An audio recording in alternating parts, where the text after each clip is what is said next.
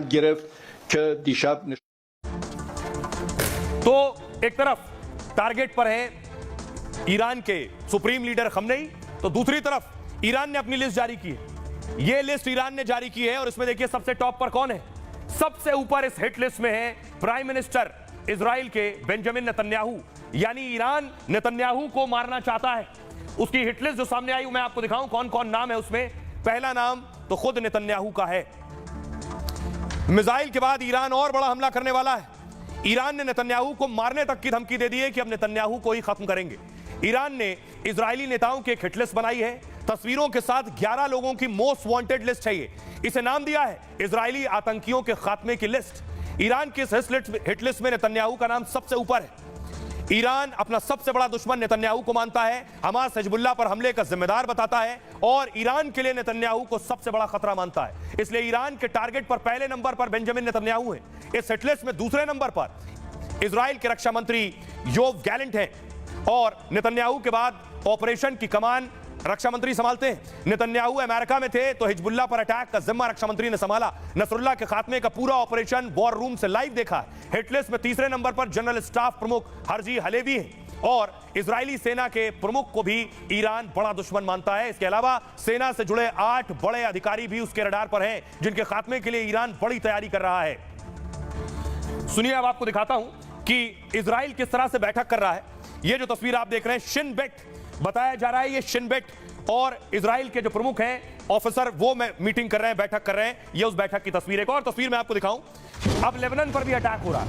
ये लेबनान पर हमले की तस्वीरें आप देख रहे हैं, यानी कई मोर्चों पर जंग लड़ रहा है। देखिए इजराइल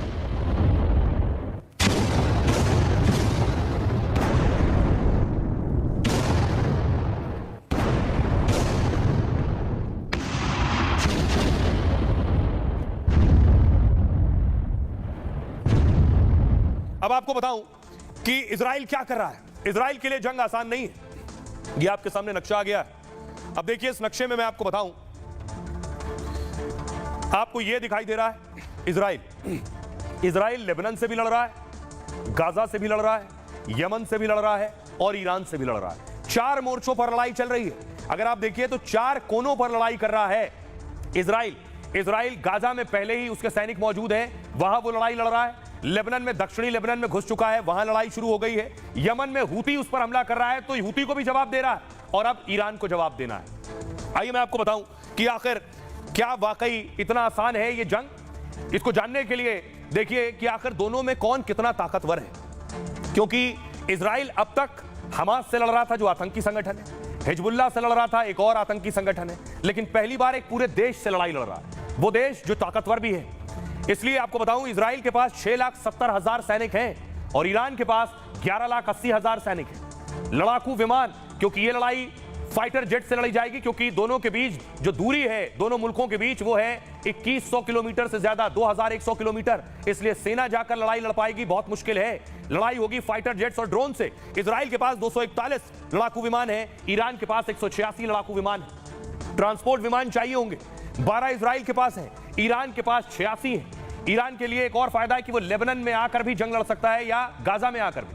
हेलीकॉप्टर 146 इजराइल के पास है और ईरान के पास 129 हेलीकॉप्टर हैं। टैंक्स, जमीनी लड़ाई की संभावना बहुत कम है, लेकिन इजराइल के पास 1370 है, ईरान के पास 1996 है। सैन्य वाहन 43,000 इजराइल के पास है और 65,000 ईरान के पास।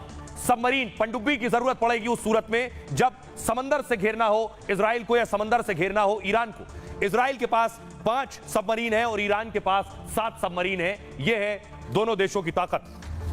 अब सवाल यह है कि बहुत से भारतीय लेबनान में भी रहते हैं, बहुत से भारतीय ईरान में भी रहते हैं और बहुत से हिंदुस्तानी इजराइल में भी रहते हैं। यह मैं आपको दिखा रहा हूं, एम्बेसी की सुरक्षा बढ़ा दी गई है। हालात को देखते हुए सुरक्षा चाक चौबंद कर दी गई है। भारत ने भी उन भारतीयों को जो अलग अलग मुल्कों में मौजूद हैं उनसे खास सुरक्षा बरतने के लिए कहा है।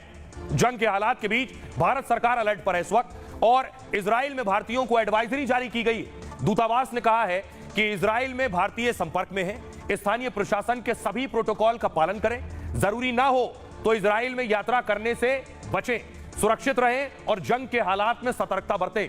इजराइल में करीब 18,000 नौकरी करते हैं लोग।